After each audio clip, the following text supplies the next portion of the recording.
Hello, welcome to day 39 of the vlog of a pretty chill white guy. Thank you so much for tuning in. And thank you so much for everybody who commented on yesterday's video. There were a few comments and I really appreciated the thoughts, the insights on regrets and how you handle those. And I mean, it's pretty interesting to get different people's take on it. You know, some people look back and they go, you know what, I don't regret any of it because, you know, it brought me where I am, which is absolutely true. For the people, it'll still kind of eat at them a bit. And, you know, it's pretty normal as well. But it got me thinking, all right? It got me thinking about a famous quote that I always forget the exact wording of, so I'll just put it this way. The basic idea is that people who forget history, people who don't learn from history, are bound to repeat it. And I think that's very applicable in this particular situation. And it applies to regrets, but it also applies to success. It applies to success, failure, all of it. And we all have this history that we're looking at, that we have the opportunity to look back on. Now, some people don't. Some people just blaze ahead, you know, full speed ahead. Who cares what happens? You know, YOLO, I'm out. Do your thing, and that's I don't know. That's a way of going about it. Sure. But for me, I just feel like that's missing sort of the point. We've got this memory bank of things. And I think certain things click in our minds as more important than others for a reason. And some of those are regrets. Some of those are mistakes that we make that you look back on and you go, ooh, I really wish I hadn't done that. Why is that valuable? Because you can look back on those and go, all right, well, I'm not going to make those again. But you can also see how those situations helped shape who you are and helped sort of define how you move forward. And the same thing can be said for successes, right? Because it's not just, the problem isn't just that, you know, how do you handle regrets, but it's how do you handle when things go right. Because for some people, they can obsess about it completely and make this one success like everything.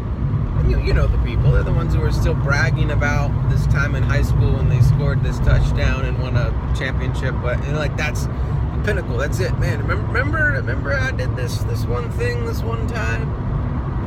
It's like, okay, well that seems like you should have moved on to something else, but that's fine. You know, okay.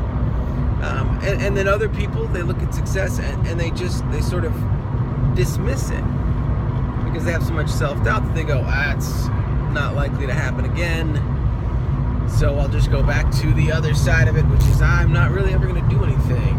You know, you get those people who are super down on themselves constantly. And if I'm honest, that second group of people is who I have been in my life more often than not. I have been the guy who goes, you know, it's probably a fluke. There's really no reason that that's going to happen again. There's no reason that I'm going to be successful or experience that type of success again. And it's something that I've actually had to work on quite a bit, because what it's also done is it slowed my ability to improve as a musician, as a singer, as an entertainer, because I would go up on stage and I would perform and I would do something and it would be better than the last time, and maybe the nerves weren't as big. And instead of looking at that success and going, sweet, I've grown, I'm getting better, you know, next time I go up, you know, maybe I won't have to worry about the same amount of stress as I thought I was going to. The nerves won't be as strong, and I can get even a little better. Which is how I think you should treat successes in life. You should look at them and use them as a building block, but not the whole house.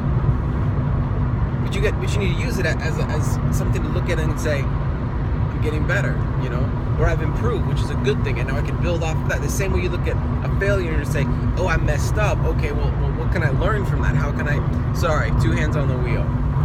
When I take 2 hands off the wheel, I have my knee holding the wheel, which I know is a terrible thing, but most of this drive is like a straight line down this freeway for like endless miles.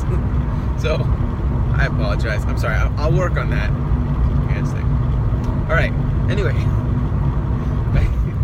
back to failures, successes, the building blocks, right?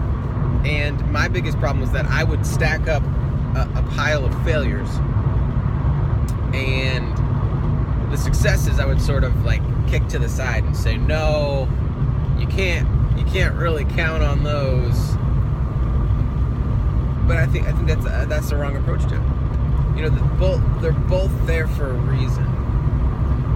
Both opportunities to learn and grow and build, and I think they need to be approached that way. Successes, failures, and the thing is, if you find yourself not making a ton of mistakes, that's great. That's a good thing. And then you're building on successes, and that's cool. If you find yourself making a ton of mistakes, all right, well, learn from them. You can't sit there and go, oh man, I'm just gonna keep doing this over and over and over again. History is never going to stop repeating itself. No, chances are history's been trying to tell you something for a long time and you weren't listening. You weren't learning from it at all. Same way with countries. You got the United States, and we have made a bunch of mistakes as a country. We've also done a bunch of amazing things as a country. And me, I look back on it and I go, wow, well, obviously we should not make some of these mistakes, some of these same mistakes again. We need to, and in large part, we have learned from most of the big mistakes that we've made as a country. And then you build on the successes, and you appreciate the successes. But then some people look at it and they go, every time they think about a failure, they go back and they want to relive that failure. They want to live inside that failure of a country. They want to go back and punish a country again and again and again for failure that was made sometime in the past. As opposed to going, okay, well, what did we learn from that? Where are we moving towards now? What successes have we made that show that we are learning and we are growing? What other failures can we learn from? And are we making the same failures continually over and over and over again? Or have we grown from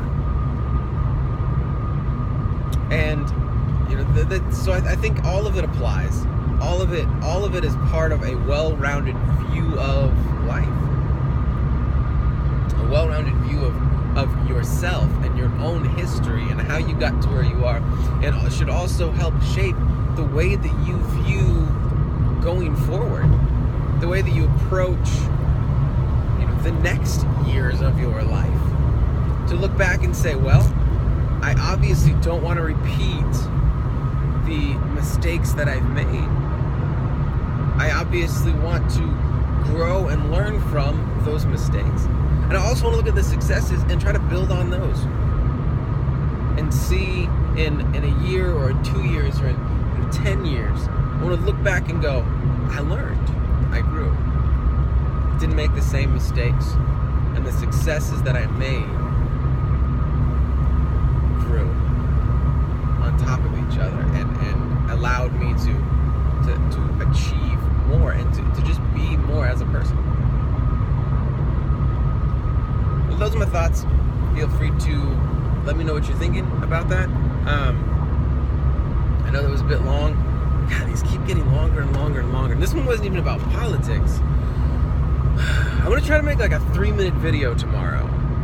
And unless the length of this video doesn't bother you, actually, you know what? Let me know. You comment, let me know. I will make these shorter if you would prefer. If you don't care, then I'll just keep, talking, and whatever length happens, that's what we'll go with. So, Yeah, leave a comment below. Thanks, guys.